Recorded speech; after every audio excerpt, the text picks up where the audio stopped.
Hi, a very warm welcome to Dusty Shelf. Hope I find you well. Well, today, just an unboxing video, really. This is just arrived. This is the TT01 Type E chassis.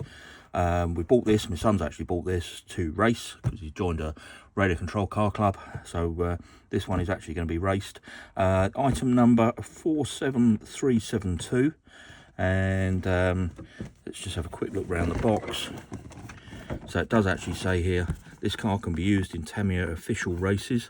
Shaft-driven four-wheel drive system steadily transmits power from the longitudinal mounted motor. Easy to assemble bathtub-type chassis with a fiberglass reinforced nylon resin upper deck and a gear cover for greater rigidity. Three-piece steering linkage, offers sharp steering response and a wide variety of option parts separately available. Can be used in Tamiya official races, it repeats itself here, and E denotes the enhanced performance version of the TT01 chassis.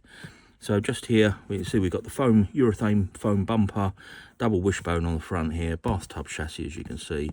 Obviously, if you've done Tamiya kits before, you'll already know this, but you need to buy the battery separate. Some kits do come with a speed controller. I'm not sure. We'll find out if this one's got it in here. And again, the motor. Not sure whether this is in here, but we'll find out in a moment. Friction dampers. Now, if you want to change the motor, you'll have to purchase one separately, but you will also have to buy the radio gear. So you need the servo, which is just sitting under here, the receiver, and also the transmitter as well. But I'm sure everybody's aware of that now anyway. So, as I say, this is just an unboxing, so I thought we'd have a look what's in here before we make the kit. You see down in the bottom corner here, it's a sport-tuned motor, so there is a motor in there. Right, let's have a look what we got in here. So there is a speed controller. Now you need to be really careful, especially with these cheaper kits. This kit's just over £100. Now some of the retailers are selling the kits on, but they're taking the speed controller out so that they can reduce the price of the kit. Now, be very careful. Make sure you understand whether it's got a speed controller in the kit or not. I always like to buy them with the speed controller in there and make sure that I get them, because it's quite an effective way of buying the electrics for the car. Right, what we got here, so these are bits for the body. So we've got the wing mirrors, we've got the rear spoiler there, and this looks like an underskid or something for the body. This is the screw bag. Let's have a look what we've got in here. So there's the torque-tune motor. It comes with the kit, that's quite good. We've got body pins, all the gearing system, nylon bushes there, but there's a couple of phosphor bonds bearings in there. I mean, we always, when we build our kits, we change these out straight away and put all the bearings in. You can see here, screw bag A, it's got the pinion gear in here, and also the planet gears for the differential are in there. And we've got the steering servo saver, and screw bag B, which looks like the suspension components, and a few more screws and bits and pieces.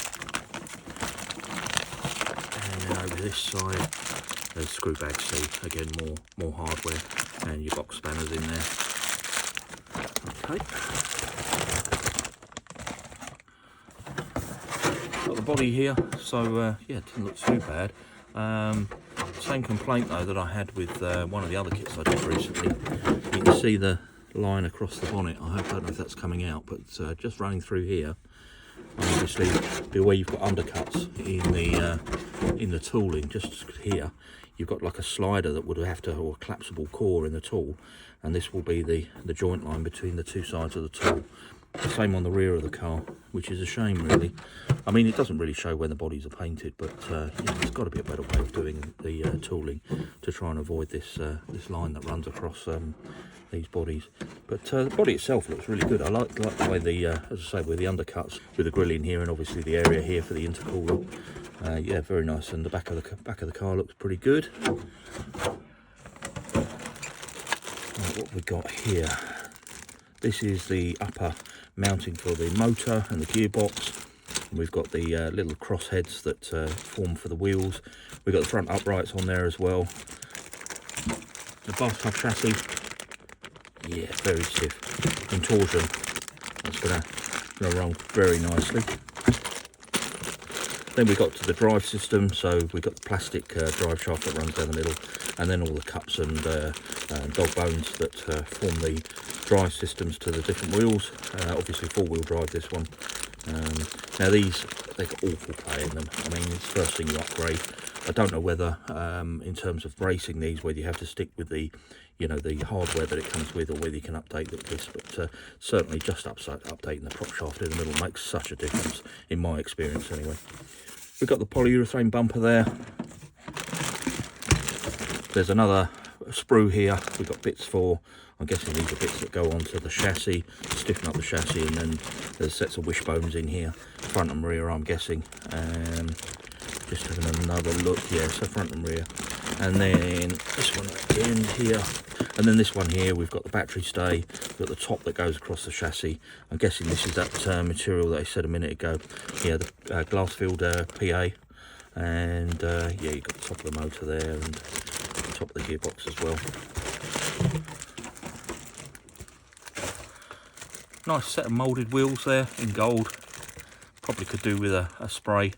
There's some little moulding lines through them, but they don't really show. But yeah, I think if I was doing this kit to keep it nice, I'd probably dust these over with a metallic spray. Nice set of wheels there. I won't get those out, but road going tyres. The aerial, that I don't think any of us use the aerial anymore, do we? It's all gone over to digital. Along with the days where you have to put your wire up through the aerial there. We've got, what's this? So there's a schematic sheet here showing you the full build of all the parts and all the part numbers. That's quite nice. And also a full parts list there. Subaru Mexico 2004. Instructions on how to complete the body and where all the decals go. You can see it's Stolberg's car. And here are the instructions. Right, let me just show the stickers first. Now the problem I find with these type of kits is, I always say with the Lexan body, when you get this kind of detailing in, I can never get them to look right. I don't know what I'm doing wrong. Maybe you have to use a hairdryer with these, or there is a technique to it, but they never look perfect. So you can see here, rather than tinting the windows, it's actually come with window stickers. The stickers are, I think they're pre-cut by the look of it. Yeah, they are pre-cut, which is nice to see. That makes a easy job, a bit of a nice tidy job. And then the instructions. Right, well, let's have a quick look at the instructions. So it does say here, receiver not included, and as we know now, it does come with the motor and also the speed controller. And then it says here, this instruction manual is common to standard wide treaded and short wheelbase versions. So this is a short wheelbase TT01. Obviously talks here about the radio that you're going to need, the battery, some paints for the body, the tools you'll need to assemble the kit. Instructions, do's and don'ts, you know, be careful, don't cut yourself, all those kind of things. Coming into the assembly, so what have we got here? Assembly of the prop shaft, and you see here the ring gear dropping into the chassis. This is which your motor will mount onto eventually. Prop shaft drops in here, and you see the two universal joints at either end dropping into the chassis. This page we have the motor, dropping the pinion gear onto the motor, making sure that the dust cover's in there, and then dropping the motor into the chassis.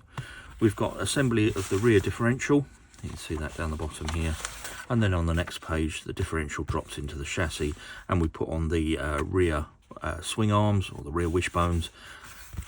Assembling the front upright, you can see that the bearing goes in, and then the cup and drive shaft get pushed through.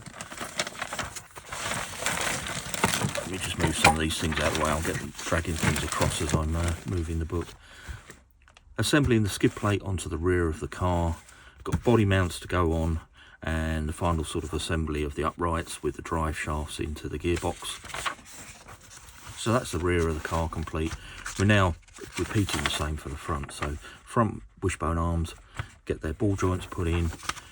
Front differentials assembled, dropped into the car. Again, the back of the gearbox is mounted on with the wishbones there. Front of the car drops in. You can see the chassis plate being added onto the chassis. Front uprights with the drive shafts all get mounted onto the chassis there. And then in terms of the dampers, there's no oil in these. As I say, they're just friction dampers, so they're screwed together, quite an easy assembly, and then screwed onto the car, front and rear.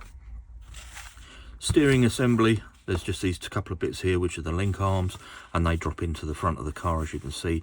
And at this point you put in the polyurethane bumper. We now come on to zeroing the servo. So take the servo, put the radio gear onto it, make sure it's at neutral position, then assemble the servo saver. The servo drops into the car with the receiver. You've got a motor cover just mounting onto the motor there, and then the final step here is mounting the tyres onto the wheels, and you see how they go onto the car. I mentioned the hex nuts that form the drive shafts. Pop those on, wheel nuts, and then the final step is obviously the body, which are in the other instructions that I showed a minute ago.